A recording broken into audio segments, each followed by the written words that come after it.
레벨 1 이코노믹스 강의를 시작하겠습니다. 우리 그 레벨 1에서의 이코노믹스의 전체적인 내용은요. 먼저 이 마이크로 이코노믹스 파트가 있고요. 그 다음에 매크로 파트가 있고요. 그 다음에 인터내셔널 이코노믹스 파트가 있습니다. 이렇게. 그리고 인터내셔널은 다시 두 가지로 나누는데 인터내셔널 트레이드가 있고요. 국제 무역 이론이죠. 그 다음에 인터내셔널 파이낸스, 국제 금융 이론이죠. 그래서 전체적인 그 내용의 난이도는요. 혹시 여러분들 학교에서 경제학을 수업 들으셨던 분들은 경제학 한 원론 정도, 이 정도를 수강하신 분들은 뭐 큰 어려움이 없어요. 근데 그 대부분 다 경제학 원론 수준에서 다 커버가 됐는데 이쪽이 조금 그 경제학 원론 수준을 조금 넘어요. 그리고 이쪽은 여러분들 레벨 2 올라가시면 이쪽 내용만 레벨 2 경제학에서 거의 50%를 점유합니다. 이쪽 내용만. 어차피 여러분들 그 CFA라는 그 직업 자체가 전체적으로 경제를 분석하는 거잖아요. 따라서 이쪽 그 금융시장, 국제 금융시장에 대한 분석의 중요성이 크기 때문에 그 레벨 2부터는 이쪽 내용들이 굉장히 많이 나오는 거죠.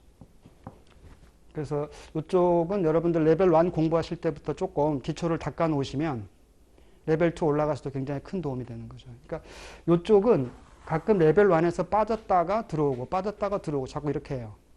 근데 한 4, 5년 전만 하더라도 레벨 1에서 이쪽 인터내셔널 이코노믹스 파트는 없었는데 어차피 레벨 2에 가면 또 해야 되니까 약간 맛보고 와라는 식으로 해가지고 조금씩 이렇게 집어넣고 있어요.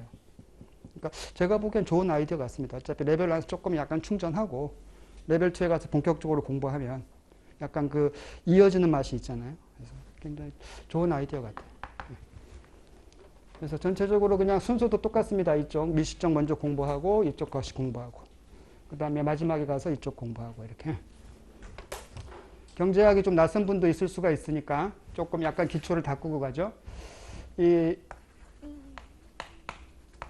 경제를 구성하는 단위를 우리가 이코노믹 유닛이라고 하는데요. 우리나라 책들에서는 뭐 경제 주체 이렇게 하죠. 그게 세 파트로 나누죠. 먼저 하우스홀드라고 하는 가게가 있고요. 그 다음에 firm, 기업이 있겠고요. 그 다음에 government가 있는 거죠. 이렇게. 경제 내에서 어떤 역할을 수행하느냐에 따라서 구분되어지는 건데 이 가계의 구성원들은 주로 경제 내에서 소비 활동을 하더라는 거죠. 그래서 이 가계의 구성원들을 얘기할 때 컨슈머, 소비자다 이렇게 부르는 거죠. 그 다음에 기업은 주로 생산 활동을 담당하죠. 그래서 기업의 구성원들을 우리가 일컬을 때는 프로듀서, 생산자다 이렇게 한단 말이에요. 그러면 여러분도 아시겠지만 이 경제 활동이라는 것이 이코노믹 액티비티, 이게 생산 및 소비 활동을 말한단 말이에요. 따라서 생산하는 주체가 있고 소비하는 주체가 있으니까 이것만으로도 이미 하나의 경제가 형성이 되는 거예요. 이것만으로도. 따라서 이 가계와 기업만으로 구성되어 있는 경제를 우리가 얘기할 때 이런 용어들을 기억하십시오. 프라이빗 이코노미라고 한단 말이에요. 그래서 우리나라 책들에서는 뭐 민간 경제 이렇게 하죠. 민간 경제. 또는 뭐 프라이빗 섹터라고도 하고요. 이렇게. 그래서 민간 부문 또는 민간 경제 이렇게.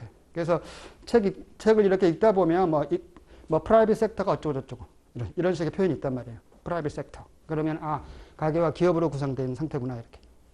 이쪽이 민간이구나 이렇게.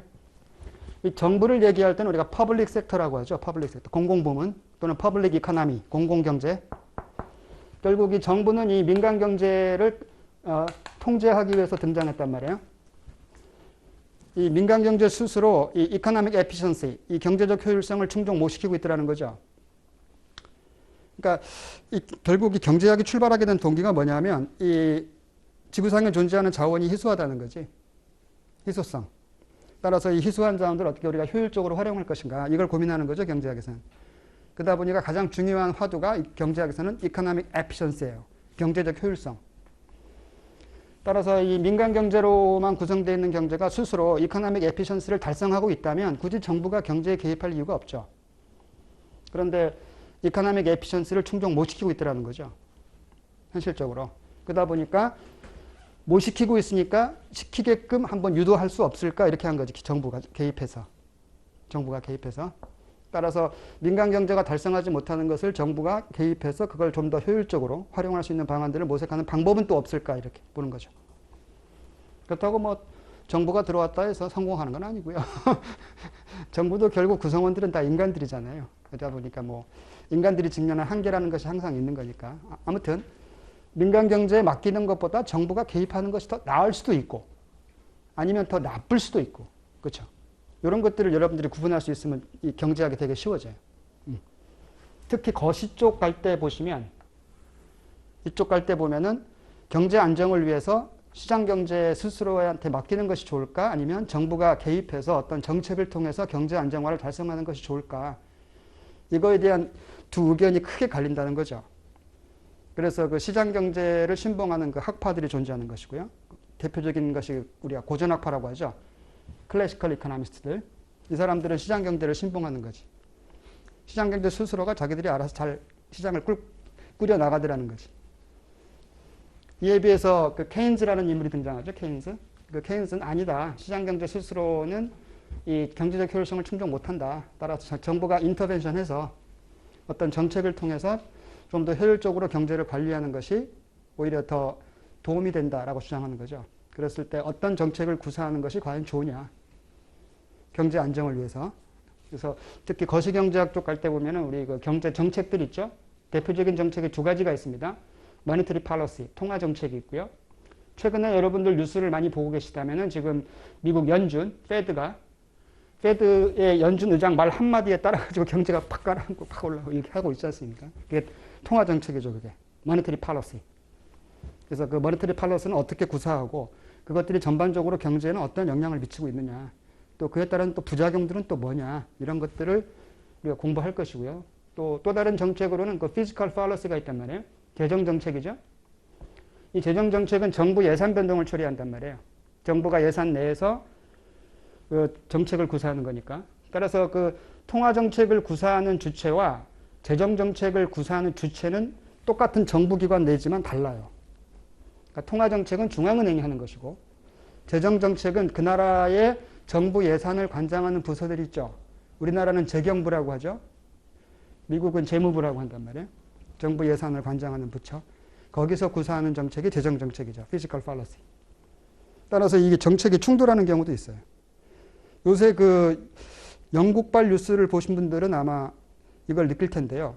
재정 정책 차원에서는 감세 정책을 들고 나왔단 말이에요. 이번에 새로 등장하는 그 총리 내각이 감세는 이게 재정 정책이거든. 그러다 보니까 이 감세 정책으로 인해서 경제가 푹 가라앉아 버리니까 중앙은행은 다시 그걸 살려내는 또 정책을 구사했다는 거죠. 중앙은행은. 그래서 막 그 자기들의 그 국채를 막 매입하는 행동을 보인 거죠. 그러니까 이처럼 이렇게 그 부처 자체가 다르다 보니까 서로 이렇게 정책이 충돌하는 경우도 있고 서로 두 정책이 조화를 이루는 경우도 있고 이런 것들이 또 조화를 이뤘을 때 또 충돌했을 때 또 경제에는 또 어떤 영향을 미치는가 이것도 여러분들이 관심 있게 봐야 돼요. 우리 책에서 이미 그것들을 많이 얘기하고 있으니까 이쪽들은. 자, 그러면 이 미시 쪽부터 우리가 들어갈 텐데요. 이 미시 쪽은 내용이 많이 생략되어 있어요. 이 프라이빗 이코노미, 민간 경제로만 구성되어 있는 순수 경제적 흐름들을 한번 여러분들 잠깐 살펴보면요. 이 그림을 이해하시면 되게 경제하기 쉬워져요. 자, 가게가 있고 기업이 있을 때 여기 우리 사람들에게 필요한 물건들이 있죠. 그 물건들이 거래되는 시장이 있단 말이죠. 생산물 시장, 프로덕트 마켓이 있고요. 이거는 완성물이란 말이에요. 이걸 만들기 위해서는 생산 자원도 필요하죠. 이 자원이 거래되는 시장도 있습니다. 이렇게. 여기에 일정한 순환적 흐름이 존재하더라는 거죠. 가게는 생산물 시장에 자기들이 원하는 생산물들을 수요하더라는 거죠. demand. 생산활동을 통해서 공급하는 건 기업의 몫이죠. supply. 자원시장으로 들어오면 수요 공급의 주체가 바뀌는데 자원을 수요하는 주체가 기업이 되고요. 자원을 공급하는 주체가 가게가 되는 거죠. 이렇게. 따라서 화살표가 일정하게 돌고 있지 않습니까? 시계 반대 방향으로. 뱅글뱅글뱅글뱅글. 누가 먼저 시작했는지 아무도 몰라. 누가 먼저 시작했는지는. 이게 무슨 말이냐면 나중에 우리 그 매크로 쪽 공부할 때 나올 텐데 여러분들 한번 이거 생각해 본 적 있어요? 소비자들이 물건을 소비하려고 하니까 기업이 물건을 만들었을까요? 아니면 기업이 먼저 물건을 만드니까 소비자가 소비하기 시작했을까요? 누가 먼저 시작했게요? 생산이 먼저일까요? 소비가 먼저일까요? 우리 경제학의 오랜 궁금증이에요, 이거. 아직도 풀지 못했어. 누가 먼저 시작했는지. 그러니까 최초로 막 이렇게 막 원시 시대까지 가야잖아, 인류. 처음에. 그러니까 배고픔을 느끼니까 먹을거리를 찾기 시작했을까? 아니면 배고픔에 대비해서 미리 먹을거리를 찾아 두었을까? 이거죠. 이거란 말이에요. 그래서 그 가끔 우리 경제학 책에 보게 되면은 그 아일랜드 이코노미 해가지고요. 섬경제 해가지고 옛날 그 로빈슨 크루소 일대기 있죠. 이렇게 배 타고 가다가 풍랑 맞아가지고 무인도에서 혼자 이렇게 구사일생 이렇게 하는 그 스토리가 있지 않습니까? 소설이. 그거를 현대판으로 만든 그 캐스트어웨이라는 영화 혹시 본 적 있어요? 캐스트어웨이. 거기에서 그 로빈슨 크루소가 배고픔을 느끼니까 먹을거리를 찾기 시작했을까? 아니면 배고픔에 대비해서 미리 먹을거리를 찾아 두었을까? 이거였죠. 물론 그 소설은 경제소설이 아니기 때문에 그거에 대한 명확한 해답을 주지 않고 있어요. 아무튼 누가 먼저 시작했는지 아무도 모르고요. 나중에 우리 그거 관련된 그 세이의 법칙이라는 말을 한번 쓸 거예요. 그때 가서 다시 한번 얘기할게요. 자, 그러면 그 다음에 반대급부가 있겠죠. 생산물과 이 자원의 흐름이 시계 반대 방향이면 그 대가 지급이 있겠죠. 생산물을 수요한 대가로서 expenditure, 지출이 있겠죠. 그 다음에 받는 사람은 이걸 revenue라고 부른단 말이에요. 그러니까 이것도 마찬가지. 이 expenditure와 revenue는 액수면에서는 똑같은 액수야. 화폐액은. 단지 물건을 사는 바이어 입장이냐, 물건을 파는 셀러 입장이냐에 따라서 이름만 달리 부르는 거지. 바이어 입장에서는 expenditure, 셀러 입장에서는 revenue. 이렇게. 액수는 같고, 액수가 같다는 사실을 꼭 기억하셔야 돼요. 그 다음에 자원시장으로 들어오면 다시 또 기업이 자원을 수요했으니까 그에 대한 대가 지급이 있었겠죠. 그거를 이때는 대가 지급을 expenditure라고 하는데 이때는 이걸 cost라고 부른단 말이에요. 비용. cost. 그 다음에 받는 사람은 이걸 cost라고 안 부르고 income이라고 부르는 거죠. 이렇게. 소득이다. 이렇게. 따라서 화폐적 흐름은 시계 방향으로 뱅글뱅글 돌고 있단 말이에요. 여기에서 사실 이 마이크로 이코노믹스하고 매크로 이코노믹스, 미시경제와 거시경제는 다른 걸 분석하는 게 아니에요. 똑같은 걸 분석하는 건데 약간 관점만 다른 것 뿐이에요. 똑같은 사물을 분석하는데도 내가 깊이 있게 들어가서 보겠느냐 아니면 넓게 보겠느냐 이 차이밖에 없는 거지. 미시란 말 자체가 깊이 있게 보다는 뜻이거든요. 눈을 가늘게 뜨고. 이에 비해서 거시는 눈을 크게 뜨다 이런 뜻이거든요. 좀 넓게 볼 때 그렇죠, 우리가. 일단 지금 이 그림을 똑같이 분석하는 거예요. 미시든 거시든.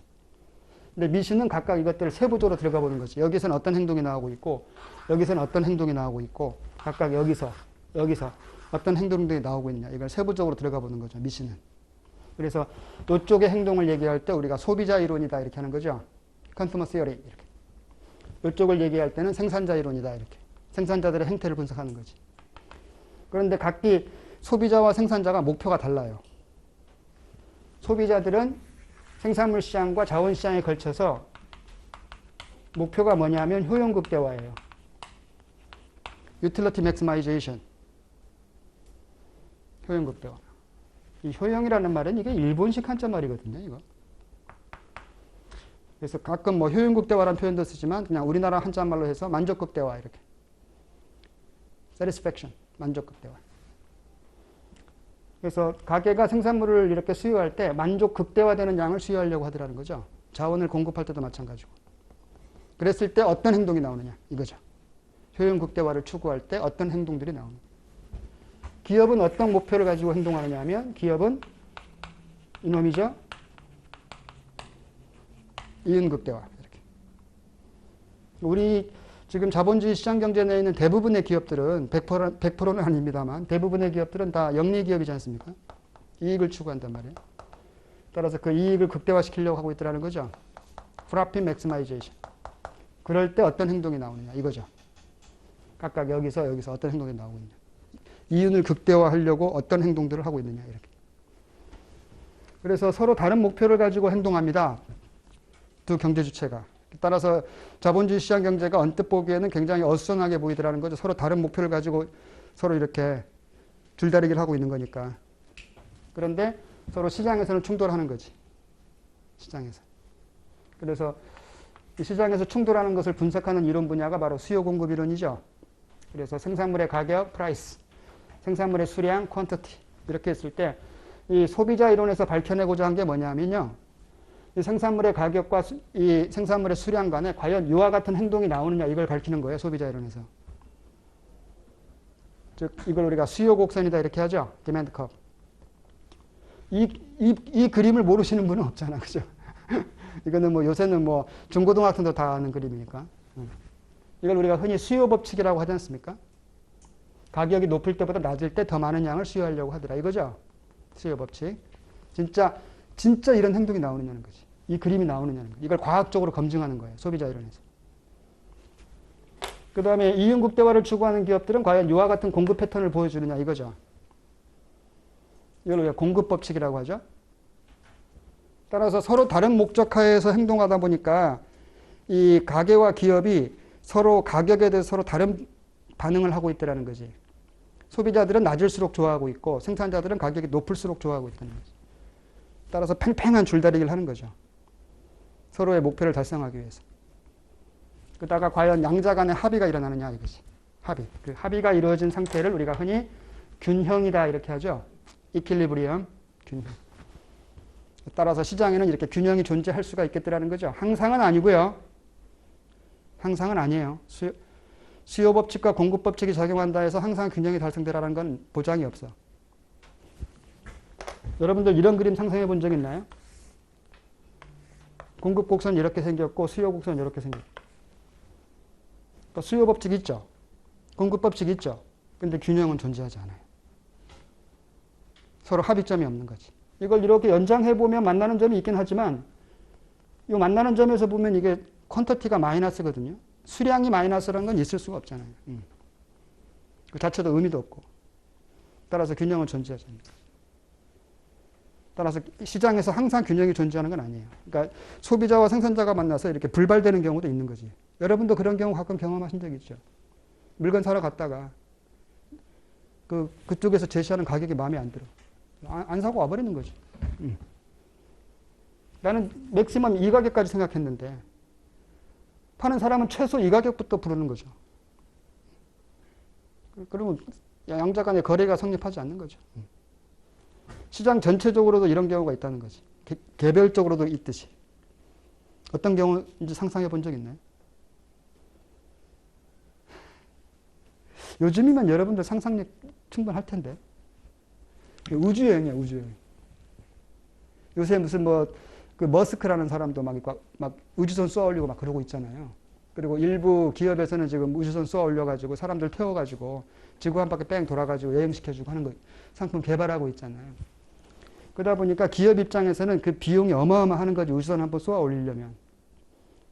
비용이 높으니까 최소한 이 가격 이상부터 공급이 가능한 거라. 소비자들은 그 가격은 너무 비싼 거지, 터무니없이. 그거 이해하면 하겠다는 사람이 있는 거지. 따라서 합의점이 없다가 최근에 와서 우주선 쏘아 올리는 비용도 점점 내려갔고요. 기술의 발전으로 인해서 이렇게 공급 곡선이 이동하는 거죠. 그 다음에 경제가 성장하면서 부자들이 더 많이 생겨나기 시작한 거지. 일론 머스크 같은 사람들. 그러다 보니까 그 세계 1, 2위를 다투는 부자들은 자기 그 버킷리스트에 나 우주여행 있다 하지 않습니까? 그러다 보니까 이렇게 소득이 증가하니까 또 수요가 이렇게 더 증가하는 거지. 그러다 보니까 점점 이렇게 합의점이 생겨나기 시작한 거예요. 최근에 이렇게 뉴스에 보니까 우주여행 한 번 하는데 지불해야 되는 가격이 200억이더라고요. 그래서 지금 현재 전 세계에서 7분이 지금 우주선 타고 지구 한 바퀴 돌았죠. 이렇게 7. 그래서 이제 균형이 존재해버린 겁니다.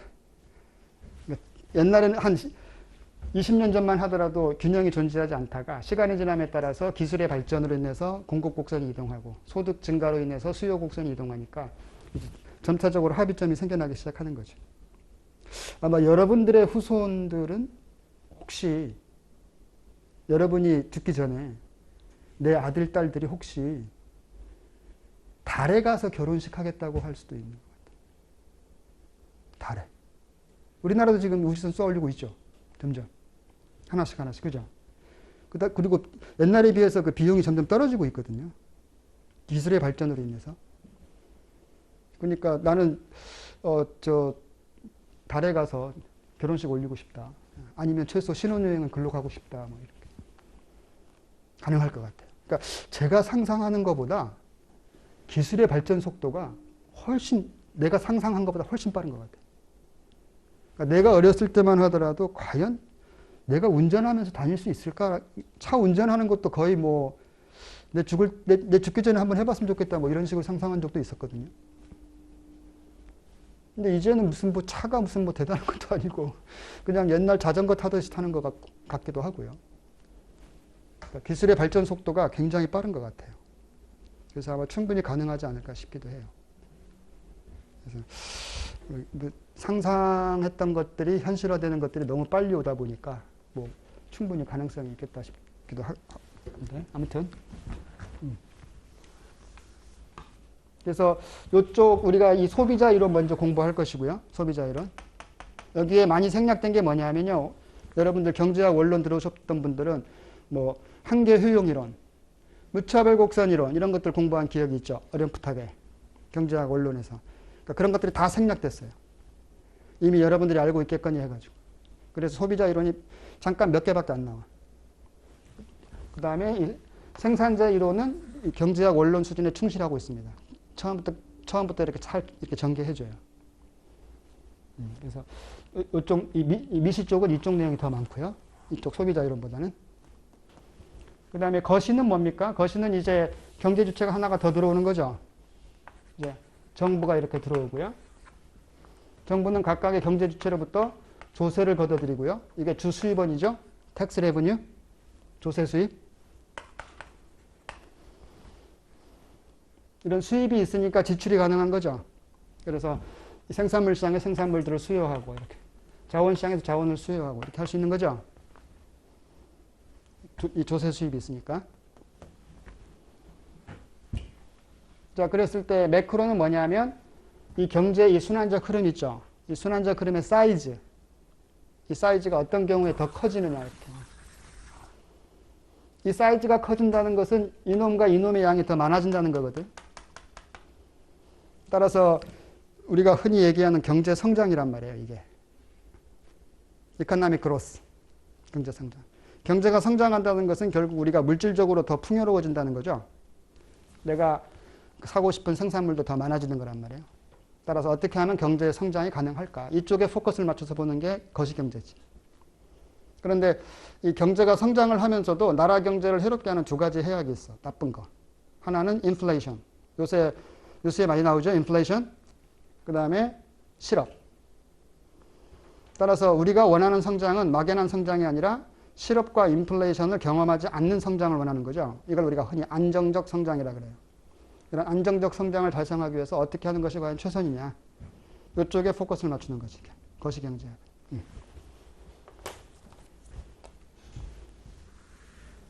그리고 세부적으로 가보면요. 이제 미시 쪽 우리가 먼저 들어갈 텐데 이 가계 구성원들은 어떻습니까? 우리나라 인구수만큼 많은 거잖아요. 우리 모두가 다 가계 구성원이니까. 기업도 무수히 많죠. 따라서 일일이 다 출연시킬 수는 없으니까 이 미시경제학 쪽을 우리가 관찰할 때는 이 가계의 구성원 중에서 대표적인 소비자, 대표적인 생산자를 뽑아서 그 대표자가 각각 어떻게 행동하는지를 분석하는 거죠. 그런 다음에 나머지들도 다 대표자처럼 행동할 것이다. 이렇게 추론하는 것이 미시경제학이에요. 그 다음에 이 생산물도 무수히 많잖아요. 이거를 저는 뭐 개인적으로 생산물이라는 말을 좋아하니까 이렇게 썼는데 우리 책에서도 이거를 뭐 프로덕트 마켓 이렇게도 표현하고요. 아니면 goods and services 재화와 서비스 시장이다 이렇게 소개하죠. 근데 저는 뭐 재화와 서비스 시장이라는 말을 별로 안 좋아해서 왜냐하면 너무 길어. 제가 글자를 많이 써야 하잖아요. 그래서 이 생산물이라는 걸 딱 세 글자만 쓰면 되니까 이걸 개인적으로 좋아하는 거죠. 다른 이유는 하나도 없습니다. 그냥 글자가 작아서. 강의하는 사람 입장에서 게을러서 그렇죠. 그래서 이 생산물도 무수히 많기 때문에 다 출연시킬 수는 없단 말이에요. 그러다 보니까 특히 미시경제학 쪽을 우리가 분석할 때는 분석의 편의를 위해서 두 가지만 출연시키는 거죠. X제와 Y제 두 가지만 존재한다. 이렇게. 이건 분석의 편의를 위해서. 어차피 두 가지만 존재하는 세상을 그려가지고 분석한 거랑 N개의 재화가 존재하는 상황을 확대해서 분석한 거랑 결과가 달라지질 않아. 따라서 쓸데없이 많이 출현시키지 말자는 거지. 결과가 달라진다면 다 출현시켜야 되겠죠. 근데 결과가 달라지지 않기 때문에 이렇게 불특정으로 두 재화만 존재한다 이렇게 하는 것이고요. 자원도 무수히 많죠. 그러다 보니까 자원도 다 출현시킬 수 없으니까 요거는 특정합니다. 요거는 불특정으로 하는데 가장 대표적인 생산 자원으로서 인간의 유용한 노동력이 있죠. 그 다음에 자본도 있고요. 그 다음에 하나를 더 꼽는다면 토지까지 이렇게 이 세 가지를 우리 경제학에서는 3대 근원적 생산 자원이다 이렇게 하죠. 그래서 이 가계의 구성원으로서 이 노동이라는 자원을 공급하는 사람들이 있잖아요. 그 사람을 우리가 노동자 계급, 자본가 계급, 지주 계급 이렇게 구분하는 거예요. 혹시 여기 지주 계급은 안 계시죠? 내가 지주 계급이면 주말에 여기 뭐하러 와서 공부해, 그죠? 좋은 데 가서 놀지. 자본가 계급도 없죠? 우리 다 이거죠? 있죠? 레이버 클래스. 그래서 이 레이버 클래스가 가져가는 이 소득을 노동소득, 레이버 인컴, 캐피탈 인컴 이쪽을 얘기할 때는 렌털 인컴이라 그래요. 렌털 인컴. 그리고 이 자본을 조금 보충해 볼게요. 이거 자본. 가끔 오해가 있는 경우들이 있어가지고 이 자본이 나오면요. 여러분 이렇게 머릿속에 딱 떠오르는 게 돈이잖아요. 그러니까 틀림이 없습니다. 그래서 머니 캐피탈이라 그래요. 화폐 자본 또는 파이낸셜 캐피탈이라고 합니다. 화폐 자본 혹은 금융 자본 이렇게. 말 그대로 돈으로서의 자본이지. 그 다음에 또 이런 표현도 있습니다. 피지컬 캐피탈. 그래서 우리나라 책들에서는 뭐 실물 자본이다 이렇게 하죠. 말 그대로 물건으로서의 자본이죠. 기업들이 가지고 있는 각종 공장 설비들, 각종 기계장치 이런 것들을 우리가 피지컬 캐피탈. 그래서 실제 여러분도 아시겠지만 이 기업들은 기업 활동을 하기 위해서 자금을 조달해야 하잖아요. 파이낸셜 마켓에서 각종의 유가증권들을 발행을 통하는 거죠. 뭐 주식이나 채권 같은 걸 발행해서 이렇게 끌어들인 화폐 자본을 뭐 하겠다는 겁니까? 유가증권 발행을 통해서 끌어들인 화폐 자본을 결국은 다 이 피지컬 캐피탈을 구축하는 데 쓰는 거죠. 공장을 더 확대한다든지 새로운 기계를 도입한다든지 하는 거잖아요. 따라서 이론적으로 이 파이낸셜 캐피탈은 이게 피지컬 캐피탈화 되는 거예요. 이론적으로는. 무슨 말인지 아시겠죠? 그러다 보니까 막 이것들을 혼용해서 쓰는 거지. 그냥 캐피탈 이렇게도 하고 파이낸셜 캐피탈 아니면 피지컬 캐피탈 이렇게 막 혼용해서 쓰는 거예요. 뒤에 가면은 우리가 이 피지컬 캐피탈이라는 표현들이 많이 나옵니다. 특히 거시 쪽 우리가 공부할 때는.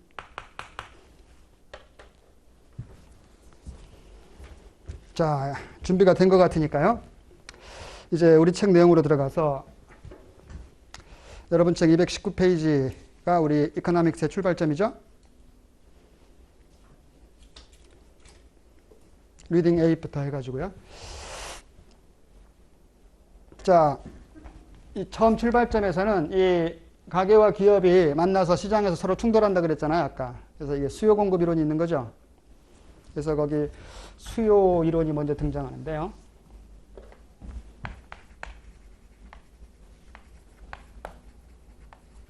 우리 책에 많이 생략되어 있는 부분들이 많아서 일단 제가 빠르게 한번 여러분들이 알고 있는 내용이겠지만 약간 리뷰한다는 의미에서 디맨드 펑션, 수요 함수부터 들어가 볼게요. 우리가 수요량을 Q라고 한다면 특정 재화 수요량에 영향을 미치는 요인들이 있겠죠. 그 첫 번째가 price, 가격이 있겠고요. 두 번째가 income, 소득이 있겠고요. 하나 더 꼽는다면 prices of related good 해가지고 연관 상품의 가격이 있는 거죠. 이거 말고도 사실은 되게 많아요. 특정 상품 수요에 미치는 영향들은 뭐 소비자의 예상도 있고 기호도 있고 되게 많죠, 사실은. 근데 이 대표적인 것 세 가지만 꼽아라 그러면 가격, 소득, 이건 우리가 연관 상품의 가격 이렇게 표현하죠. 연관 상품의 가격. 이 세 가지가 있다는 거죠. 그랬을 때 우리가 알고 있는 이 수요 곡선은 요 가격과 수요량 간의 관계를 나타내주는 그림이지 않습니까? 요놈과 요놈과의 관계만.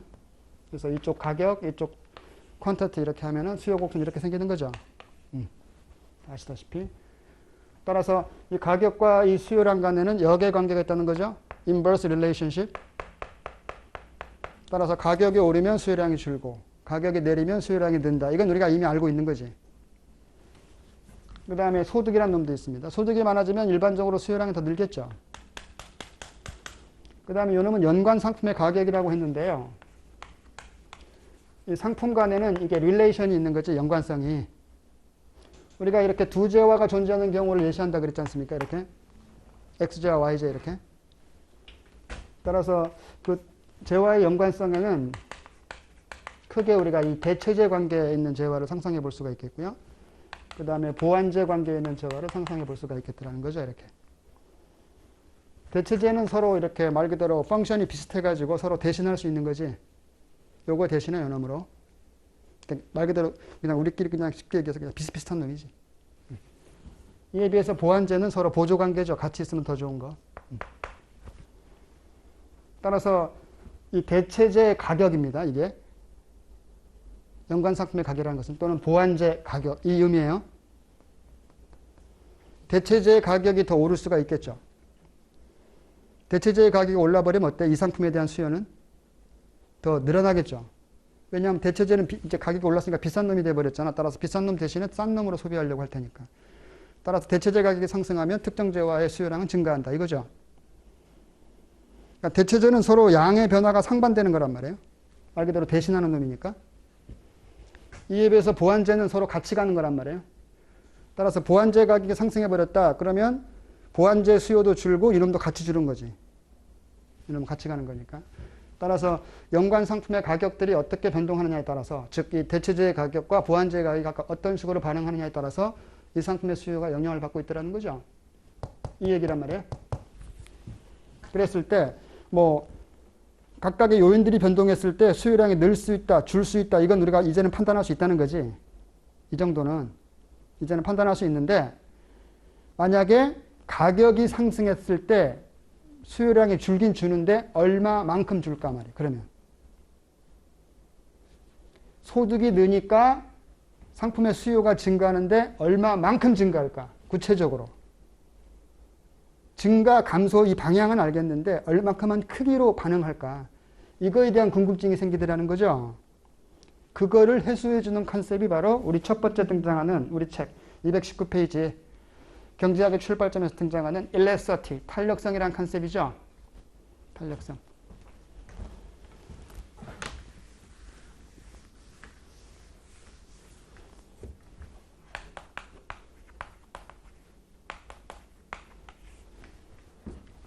elasticity, 탄력성. 이거는요, 그냥 일단 수학적 우리 관점에서 보시면 일반적인 이런 함수 관계가 존재하잖아요.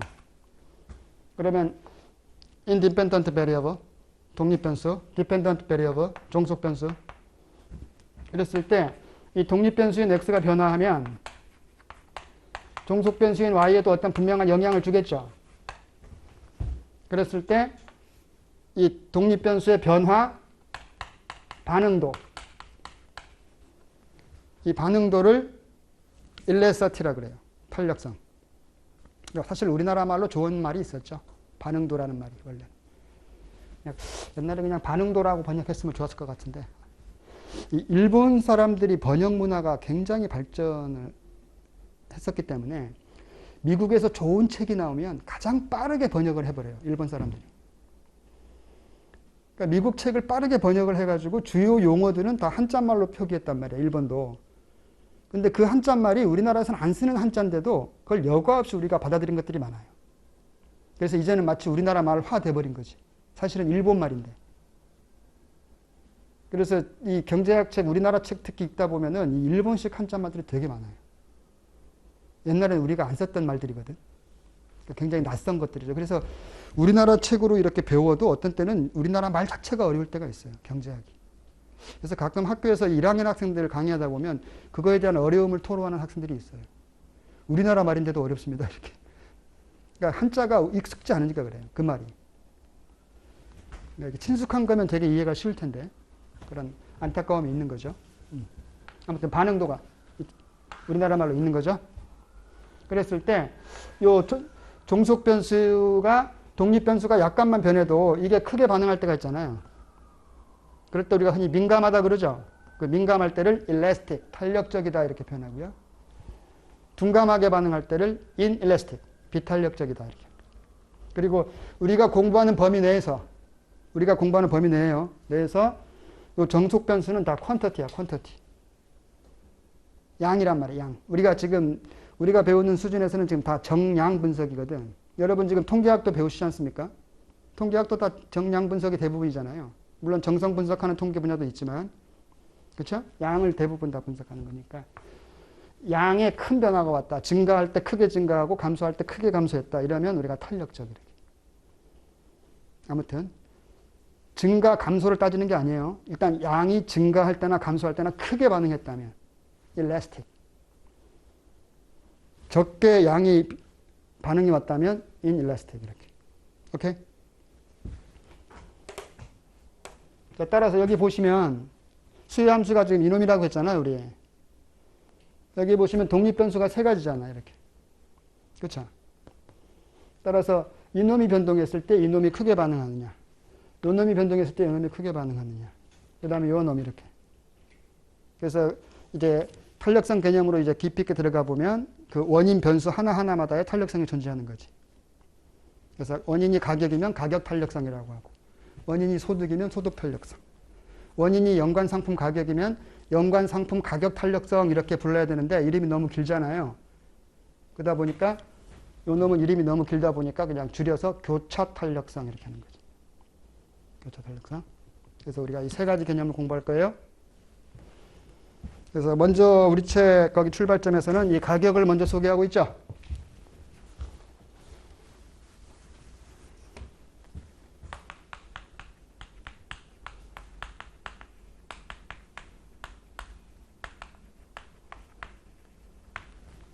가격 탄력성. 지금 거기 우리 책 보시면 own price illustrative demand라고 되어 있는데 own이라는 말은 거의 안 써요. 저도 이 책에서 처음 봤습니다. 제가 갖고 있는 미국 책에 own price라는 말을 쓰는 책을 저는 갖고 있지 못해요. 이 책에서 처음 봤어요. 그냥 price illustrative demand 이렇게 한단 말이죠. price illustrative demand. 그래서 own이라는 말은 이게 괄호 쳐버리세요. 그러니까 생략되는 경우가 더 많으니까. 그래서 수요의 가격 탄력성이에요. 자, 이놈은요. 가격이 변화한 퍼센티지. 백분율로 보는 거예요. 백분율. 이에 반응하는 수요량. 변화율. 이렇게.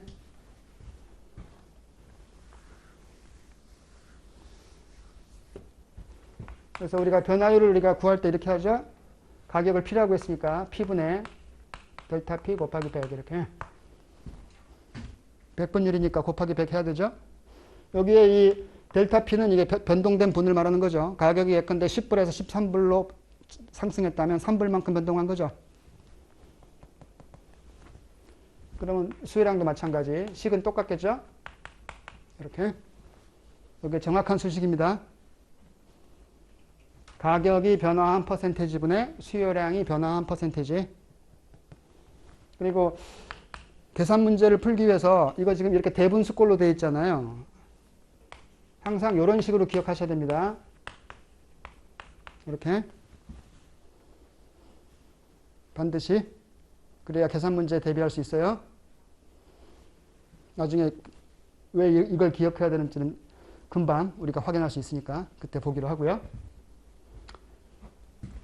그 다음에 아까 이 탄력성은 반응도를 보는 거라 그랬잖아요. 민감한지 둔감한지.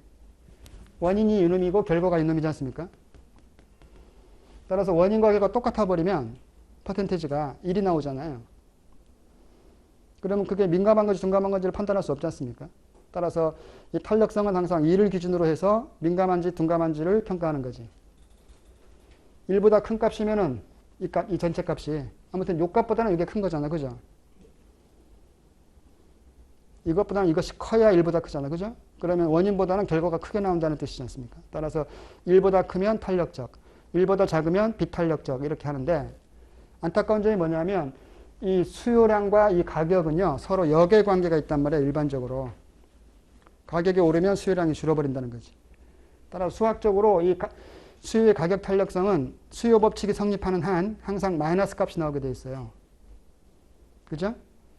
요쪽이 플러스면 요쪽이 마이너스가 돼버리고 반대인 경우도 생기는 거고, 그죠?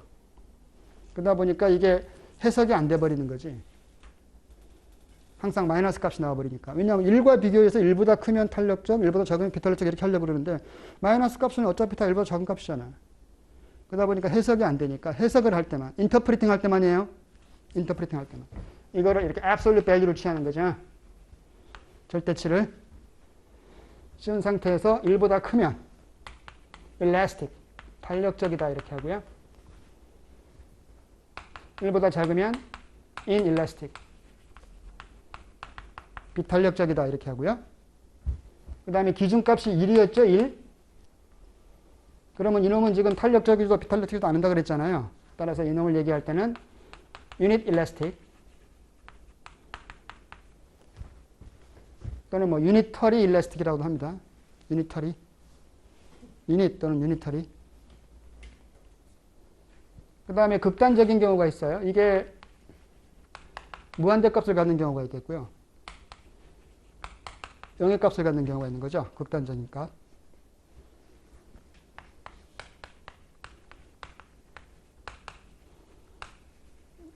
이렇게 무한대값을 가질 때 우리가 perfectly elastic, 완전 탄력적이다. 너무너무 민감한 거지. 가격이 0.1%만 변동했는데도 수요량은 어마어마하게 반응해버리더라는 거죠. 너무너무 민감한 거죠. 극단적으로. 그래서 완전 탄력적이다 이렇게 번역하고요. 너무너무 민감하다. 이러면 정반대죠. 이 탄력성 값이 제로라는 것은 수요량이 제로라는 뜻이 아닙니다. 가격이 변동하더라도 수요량은 변함이 없다는 뜻이죠. 특정 수준에서. 따라서 가격에 대해서 반응을 아예 안 하는 거지. 무반응. 따라서 perfectly inelastic 이렇게 하죠. 완전 비탄력적이다. 그래서 이 내용이 여러분 책 219페이지 맨 밑에 패러그래프, 거기 맨 밑에 패러그래프 보십시오. 219페이지. 거기 첫 번째 줄 끝머리 보시면은 그 괄호 안에 absolute value of elasticity 1보다 크다. 그러면 we say demand is elastic. 수요가 탄력적이다라고 말하더라는 거죠. 그 다음에 세 번째 줄에는 absolute value가 1보다 작으면 demand is inelastic. 다 소개하고 있죠. 그 다음에 네 번째 줄에 perfectly elastic 소개하고 있고, 맨 밑에 줄에 보시면 perfectly inelastic demand도 소개하고 있죠. 그 다음에 그림으로 살펴보겠습니다. 그 다음 페이지에 보시면 극단적 그림, 요 두 그림만 나와 있는데요. 일반적인 경우도 한번 제가 그려볼게요.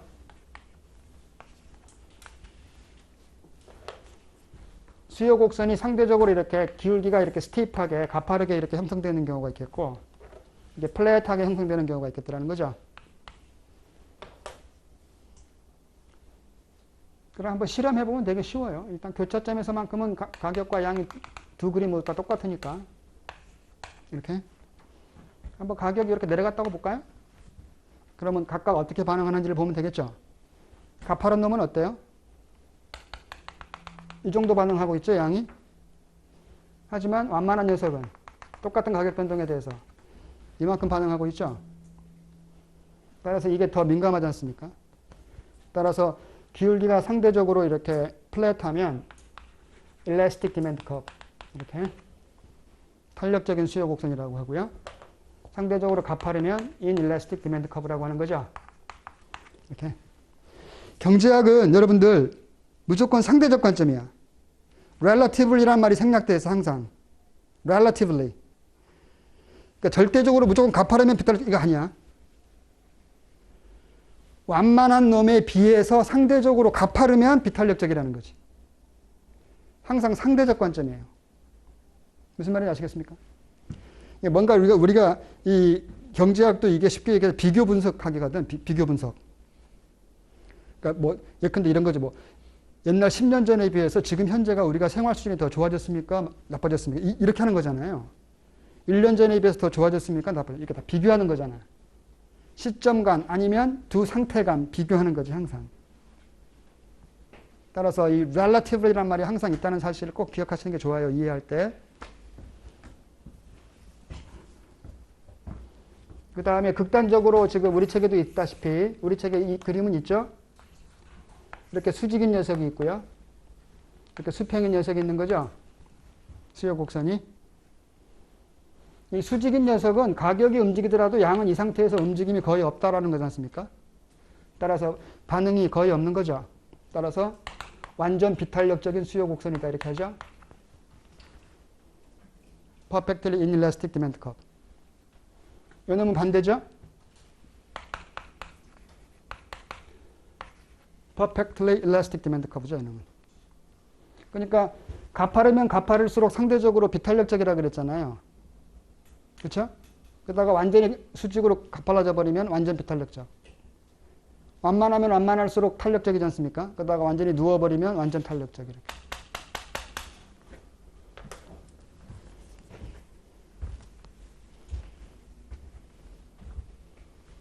한 10여 년 전에 학교에서 이렇게 제가 강의를 하는데 이상하게 제 클래스는 약간 노인 냄새가 많이 나요. 제 예비역들만 들어요. 새 학기가 됐는데 프레시맨들은 안 보이고 맨 예비역들 있잖아요. 약간 노인 냄새 나는 녀석들. 언제부터가 제 강의는 막 이렇게 예비역 처리반이 되고 있는 거예요. 예비역들이 이제 1학년 때 너무 놀아가지고 강의들이 다 펑크난 거죠. 그래서 군대 갔다 와가지고 이제 재수강하기 시작하는데 제가 만만한가 봐요. 다 내 클래스로만 와. 재수강할 때는. 그러다 보니까 이게 그 프레시맨들은 잘 안 보이고 거의 뭐 예비역들만 다 몰려와가지고 이 그 강의실 분위기도 우중충해 좀. 약간 노인대학 분위기? 약간, 예, 그래가지고 근데 이제 그 재수강하는 학생들은 이제 학점을 올려놔야 하잖아. 그래야 취업하는데 약간 유리하니까. 그러니까 굉장히들 열심히 해요. 그러니까 채점할 때도 되게 힘들어요. 차라리 그냥 1학년 이제 갓 들어온 학생들을 맡을 땐 되게 편해. 채점하기가. 학점을 포기한 애들이 많아. 그러니까 채점하기 되게 편해요. 그래서 확 끝나. 근데 예비역들이 많으면 너무 시험들을 잘 보니까 이거 우열 가리기가 너무 힘든 거죠. 그러니까 시험 문제 만들면서 되게 신경을 많이 써야 돼. 이게 우열을 가려야 돼. 왜냐하면 상대평가해야 되기 때문에. 그죠? 누구는 A를 주고 누구는 B를 주고 반드시 그 퍼센티지를 맞춰줘야 되기 때문에 그래야 이게 컴퓨터에 입력이 된단 말이에요. 그러니까 되게 신경이 쓰이는 거지. 그러니까 이 녀석들이 막 분위기가 아주 심각해요. 아주 지금 오늘 우리 첫 만남 분위기처럼 되게 심각해. 내가 재밌는 말을 해도 안 웃어. 되게. 그래가지고 강의를 막 재밌게 끌어보려고 하는데도 이상하게 애들은 되게 심각 모드죠. 하면서 공부 열심히 해야 돼 하면서. 그러다가 이거 이렇게 강의했더니, 그러니까 1학년 때 이 녀석 이거 들을 때는 아무 신경 안 썼던 거지. 딱 그러더니 갑자기 교수님, 왜 했더니. 이 녀석은 지금 수평이니까 가격의 변화가 없지 않습니까? 이렇게 한 거지. 그런데 왜? 했더니. 그러면 이 식에서 가격의 변화가 이게 없으면 이게 제로니까 이 전체 값이 제로고 여기 어떤 값이 상수값이 있으니까 제로분의 어떤 상수는 이게 수학적 부정이지 않습니까? 수학적 부정이란 말 여러분 오랜만에 들어보죠. 그렇지, 수학적 부정. 그러면 이걸 정의를 어떻게 내리는 겁니까? 이렇게 하는 거지. 니들 이제 수학 좀 하는구나 이제는 하면서. 경제학 책 내용은요 다 수학으로 표현할 수 있거든요. 사회과학 분야에서 수학의 의존도가 제일 높은 과목이 경제학이죠. 그래서 가끔 이 수학과 학생들도 되게 많이 들으러 오거든. 자기들이 약간 유리하니까. 수학 많이 알면 되게 유리해요. 경제학 들으면서. 니들이 수학이 좀 이제 준비됐구나. 수학적 부정이라는 말까지 쓰니까. 이는 듣기만 해도 가슴이 설레이는 말이다. 그렇지, 수학적 부정. 그럼 니한테 한번 물어보면 네가 수학적 부정을 알고 있으니까. 이게 지금 수요 곡선인데 선에 대한 정의, 수학적 정의는 무엇이더냐? 점들의 집합입니다. 우와, 맞죠? 선은 점들의 집합. 옳지. 다시 한번 질문할게. 수학적으로 점은 존재하는가? 어때요, 여러분들? 수학적으로 점은 존재합니까? 자, 여기에 제가 점 하나를 찍겠습니다. 이렇게. 자, 여러분들의 시선 다 이렇게 오세요. 쭉 이렇게. 이쪽으로 들어가는 거예요. 깊이 있게. 이 점 속으로 들어가 보면 어때요? 우주가 있어. 우주가 있다고. 유니버설. 스튜디오가 아니고 그냥 유니버설. 수학적으로 점은 존재하지 않습니다. 이 수학의 아버지는 우리가 철학이라고 하거든요. 수학을 태동시킨 원인은 바로 철학 때문입니다. 인간들이 어떤 이 우주 삼라만상을 이해하면서부터 수학이 발생했습니다. 따라서 수학적으로 점은 존재하지 않습니다. 그러니까 우리가 밤하늘에 떠 있는 별, 점이지 않습니까? 여기서 보면. 근데 막상 가보면 어때요? 거기 지구보다 더 큰 행성들이. 따라서 인간은 미랄 같은 존재. 이거죠, 철학에서. 인간은 우주에서 먼지에 불과하다는 거지, 인간들이. 우주의 먼지. 점은 존재하지 않습니다. 그래서 사실은 이놈은요, 이렇게 델타라는 기호를 썼잖아요. 이거는 우리가 수학적으로 이렇게 차분 개수라고 하는 놈인데, 이렇게 변화분이 컸을 때, 이렇게. 이 델타라는 기호를 이렇게 리미트를 취해가지고 0으로 수렴시켜버리면 이게 미분 기호가 돼. 네, 미분. 이렇게. 따라서 원래는 이 탄력성 개념의 식을 쓸 때 이렇게 미분 기호로 쓰는 게 오리지널입니다.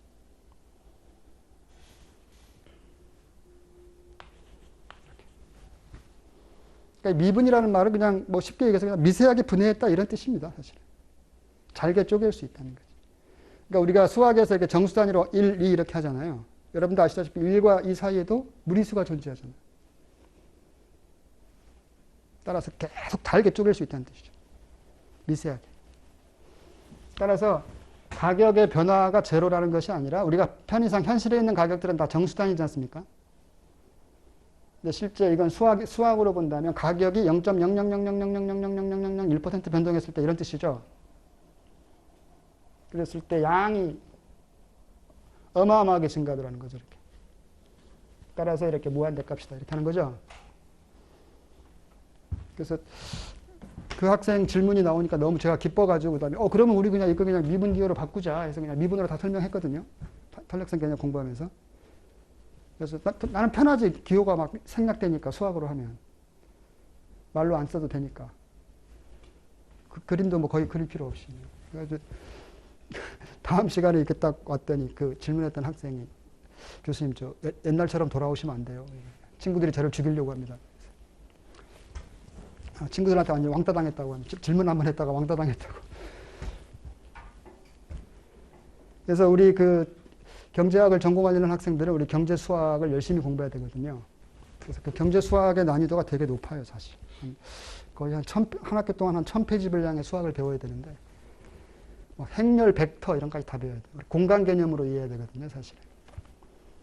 그러다 보니까 굉장히 어렵습니다. 미분 방정식, 차분 방정식. 그냥 미분만 하는 것도 아니고 미분 방정식을 풀어야 돼. 그래서 보니까 그 수학과 학생들도 약간 힘들어하는 경우도 많습니다. 수학과 저학년 학생들은. 그래서 이 경제학에 쓰는 이 수학이 굉장히 고도화되어 있습니다. 그래서 매우 어렵죠. 경제학을 제대로 전공하기 위해서는. 굉장히 어려운 과정을 밟아야 되니까 굉장히 힘겹죠. 근데 우리가 준비하는 시험에서는 그건 필요 없으니까. 간단한 그 미분의 의미만 아시면 돼요. 미분의 의미만. 그러니까 일단 잘게 쪼갰다 이런 뜻이고요. 나중에 우리 계산 문제 할 때 제가 보충 설명할게요. 왜 이 식이 필요한지.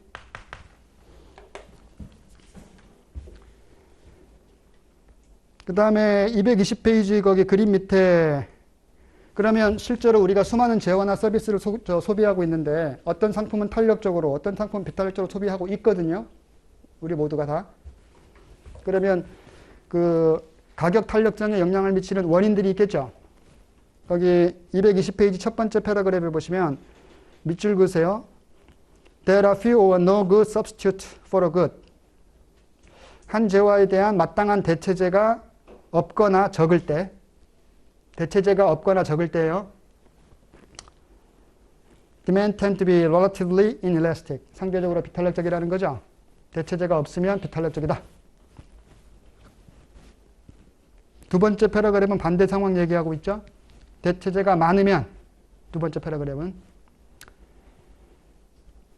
수요가 상대적으로 탄력적이라는 거죠. 그러니까 대체제, 대신할 놈이 있으면요. 이 상품 가격이 오르잖아. 그럼 이놈을 확 줄여버리는 거지. 대신에 다른 놈을 소비하면 되는 거죠. 최근에 여러분들 우리 그 전기차 보급 속도가 되게 빨리 진행되고 있잖아요. 불과 10년 전만 하더라도 다 화석연료로 가는 차밖에 없었는데, 그렇죠?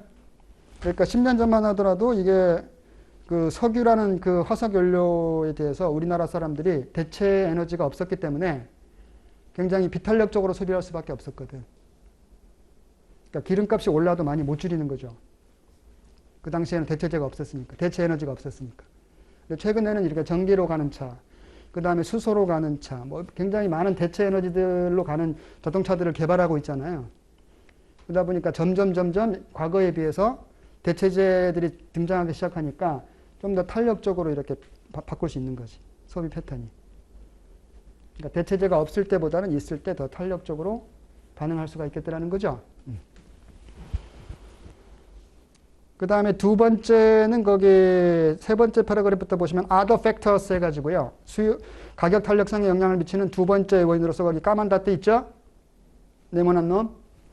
portion of income spent on a good. 한 재화에 대한 소득에서의 차지하는 소비 지출 비중이죠. 여러분들 한 달 용돈 가지고 생활하고 계시잖아. 그래서 다양한 재화나 서비스를 소비하고 있죠. 거기에서 그 소비 포션이 높은 놈이 있고요. 비중이 높은 놈이 있고 낮은 놈이 있거든. 근데 그 비중이 높을수록 더 탄력적으로 반응해요. 비중이 높은 재화나 서비스일수록. 비중이 높으니까 그렇죠? 이에 비해서 비중이 낮은 놈들은 가격이 올라도 그냥 무덤덤하게 행동해. 이거 얼마에 샀더라 하면서 막 이렇게 신경도 안 쓰죠. 가격 올랐나? 물가 올랐다는데 이것도 올랐나? 하면서 막 관심도 안 가져. 이건 포션이 낮기 때문에 그렇죠. 따라서 포션이 높을수록 더 탄력적으로 반응한다. 그 다음에 세 번째 타임. 이 경제학은 우리가 분석을 할 때 기간을요. 크게 두 가지로만 분류하죠.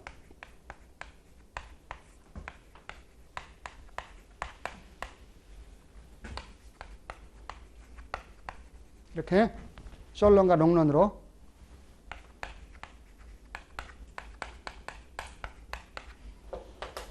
이 단기는요. 어떤 제약이 존재하는 짧은 시간이에요. 제약이 항상 존재해. 그러니까 어떤 제약 하에서 행동할 수밖에 없는 짧은 시간. 이걸 셜런이라고 그래요. 이에 비해서 롱런은 아무런 제약이 없습니다. 얘가 이렇게도 해보고 저렇게도 해볼 수 있는 충분한 시간을 말해요. 그러니까 이 어드저스트먼트를 다 해볼 수 있는 거지. 조정을 다 해볼 수 있는 충분한 시간. 이걸 롱런이라고 그래요. 자, 그랬을 때 셜런보다 롱런이 되면 more elastic, 더 탄력적으로 행동하더라는 거죠. 아까 제가 얘기했던 그 화석연료 그거 생각하시면 되죠. 단기적으로는 우리가 대체 에너지가 없을 때 비탄력적으로 소비했잖아요. 하지만 시간이 지남에 따라서 이 대체제의 출현 가능성이 높아지고 있지 않습니까? 그렇죠? 따라서 점점 탄력적으로 변할 수가 있는 거죠. 이 장기가 되면은 대체제의 출현 가능성이 높아진다. 대체제가 출현하지 않았다면 끝까지 그럼 어떻게 될까요? 만약에 이런 뭐 전기로 가는 차, 수소로 가는 차 이런 것들이 계속 없다면 어떻게 할까요? 그런데도 계속해서 석유값은 오른다. 이렇게 하면 여러분 어떻게 하실래요? 사람들이 라이프 스타일을 바꿀 가능성도 있습니다. 뭐 자전거로 출퇴근한다든지 아니면 아예 그냥 회사 근처로 이사 가버리는 경우도 있어요. 그래서 그냥 걸어서 출퇴근하게. 이런 식으로. 라이프 스타일을 바꿔버리는 경우도 있지. 그러면 장기에는 이게 가능하다는 거죠. 지금은 우리가 막 이렇게 특히 이쪽 수도권 내 이렇게 교통체증 문제가 되게 심각하잖아요. 특히 뭐 출퇴근 시간에는 뭐 말하는 그러니까 차 있는 사람도 차를 못 갖고 출퇴근하는 경우가 많지 않습니까? 너무 막히니까 사실은. 저 같은 경우도 지금 이렇게 주말에 여기 시내 강의하러 나올 때 여러분들 차를 안 갖고 오거든요. 옛날에 한번 갖고 나왔다가 한번 된통 당한 적이 있어요. 여기 특히 이쪽 광화문 일대 이렇게 시위가 많잖아, 주말에. 차가 꼼짝을 못한 거예요. 그래가지고 와보니까 이미 강의 시간 2시간이 흐른 상태였어요. 강의도 못하고 또 집에 갔어요. 그래가지고 교통이 어떻게 될지 모르는 상황이다 보니까 아예 그냥 대중교통수단 이용해서 일단 여러분과 약속이니까 이것도 보강마저 잡는 거 되게 힘들잖아. 여러분 다 스케줄들이 있다 보니까. 그래서 일단은 뭐 가장 안전한 전철로 해가지고 이렇게 일단 와서 강의를 빨리 끝내는 것이 좋으니까 약속된 시간에. 그래서 차를 안 갖고 오는데 이 자동차 이 교통체증 문제가 심각한 이유 중에 하나가 뭐냐면 내가 사는 그 거주지와 나의 직장이 멀다는 거죠. 그렇지 않습니까? 그러다 보니까 차를 이용해서 출퇴근하면 되게 편리하긴 한데 문제는 그러다 보니까 너도 나도 그렇게 행동해버린다는 거지. 그러다 보니까 차가 밀리는 거죠. 옛날에 제가 어렸을 때는 제 아버지가 학교 선생님이셨는데 이렇게 옮겨 다니시잖아요. 이렇게 이쪽 학교에 근무하시다가 이렇게. 그럼 매번 집을 옮겼어요. 아버지가 이렇게 학교를 옮기실 때마다 계속 이사. 이유가 뭐냐면 당시에는 교통비가 되게 부담스러웠어요. 버스비가. 그러니까 아까 우리 그 포션 오브 인컴 있지 않습니까? 지금은 교통비가 우리 전체 그 소득에서 차지하는 포션이 그렇게 높진 않죠. 근데 옛날에는 이게 굉장히 높았던 거죠. 버스비가. 부담스러운 거예요. 학교 선생님 월급을 가지고 버스비도 부담하기가 힘든 거죠. 포션이 굉장히 컸던 거죠. 상대로 그 당시에는 우리나라가 되게 가난한 나라였으니까. 그러다 보니까 차라리 이사 가서 어차피 한번 가면 그 학교에서 최소한 뭐 3년, 4년 이렇게 근무하시니까 3, 4년을 이렇게 버스로 이렇게 이사 안 가고 출퇴근하다 보면 그 교통비가 감당이 안 되는 거죠. 아예 이사 가버리니까. 그러다 보니까 계속 오히려 자식들이 계속 전학 다니는 거지. 자식들은. 근데 요새는 반대가 된 거지. 아이들 학교를 위해서 엄마 아빠들이 그쪽으로 이사를 가서 그 자식들 교육 쪽을 이렇게 더 신경 쓰고 아빠가 또는 엄마가 이렇게 고생하면서 출퇴근하시는 거예요. 그러다 보니까 이 출퇴근 시간에 교통지옥이 되는 거예요. 사실은 애들은 운전 안 하니까 애들이 이렇게 통학을 하면 대중교통수단을 이용할 거잖아요. 그러면 교통체증이 없겠지. 근데 엄마 아빠가 오히려 통근을 해버리니까 교통체증이. 그러니까 옛날과 정반대 모습이 된 거죠. 정말. 그러니까 여러 가지 이유가 있겠지만 일단 교통비가 차지하는 포션이 크지 않다. 뭐 이런 것도 있고 또 자식에 대한 사랑이 굉장히 훨씬 더 이 자식 교육에 대한 그 부모님들의 그 관심도가 더 훨씬 높아진 것도 있고. 아무튼 숏런, 롱런 아시겠죠? 잠시 쉬었다 하도록 하겠습니다.